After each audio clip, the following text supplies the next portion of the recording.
Another useful function that's great for applications are the date functions. There are several date functions, but we'll take a look at just one of them here. In this example, we are passing a string, and you can see this is a string, but it's formatable for date. And you can see here we bring back this date.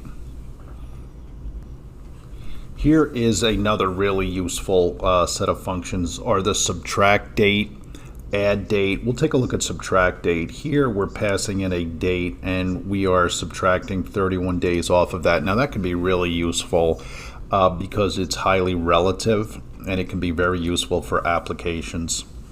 So if we pass in the argument just like we see here, we're going to take 31 days off the date January 2nd, 2021, and you can see here we're back at December 2nd, 2020.